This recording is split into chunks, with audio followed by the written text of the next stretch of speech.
State of Texas में LLC बनाने के क्या स्टेप्स हैं और क्या कॉस्ट्स हैं।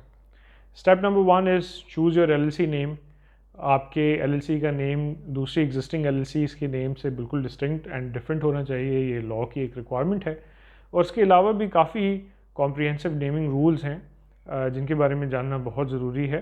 अगर उन रूल्स को इन्फ्रिंज किया जाएगा तो फिर जो हमारी एलएलसी की एप्लीकेशन है वो रिजेक्ट हो जाती है।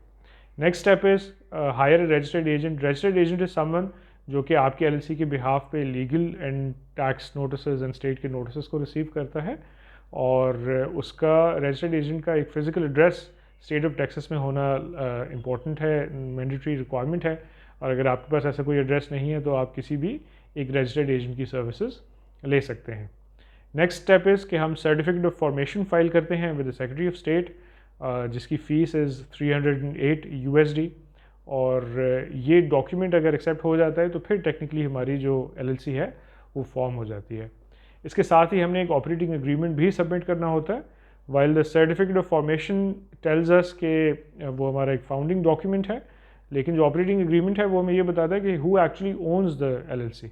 और ये बहुत इंपॉर्टेंट होता है फॉर्मेशन के टाइम पे भी, एंड ऑल्सो जब आप अपनी बैंक अकाउंट ओपनिंग की तरफ जा रहे हैं या सब्सिक्वेंटली भी इट इज़ इम्पॉर्टेंट कि ये डॉक्यूमेंट आपको जो है ना किसी स्टेज पे जो है वो हेल्प करता है। So it's even for single member LLC it is always recommended कि आप ये ऑपरेटिंग एग्रीमेंट ज़रूर फॉर्म करें।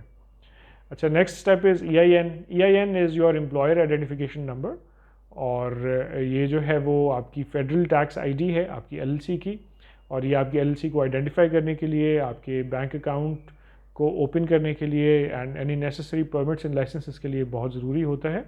और अगर आप ऑलरेडी SSN या ITIN होल्डर हैं तो फिर आप ऑनलाइन इसको अप्लाई कर सकते हैं, और अगर आप एक नॉन US रेजिडेंट हैं तो फिर वाया मेल और फैक्स इसको अप्लाई किया जाता है, जिसमें फिर 1 से 3 महीनों तक का टाइम लग जाता है। अच्छा, once you complete all these steps तो आपकी एलएलसी जो है वो फॉर्म हो जाएगी। इसके बाद एडिशनल कुछ और स्पेसिफिक लाइसेंसेस रिक्वायर्ड नहीं हैं टेक्सास में ऑपरेट करने के लिए, ना ही टेक्सास में स्टेट इनकम टैक्स है, सो इस हवाले से टेक्सास इज़ क्वाइट गुड।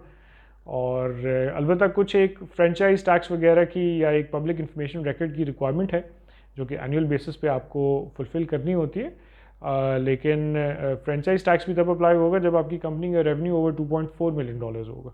तो इफ़ यू आर न्यू, अभी आप स्टार्ट आउट कर रहे हैं तो उस वक्त ज़रूरी नहीं है कि ये मैंडेटरी रिक्वायरमेंट हो।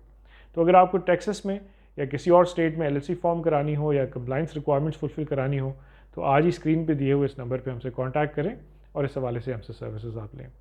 Thank you.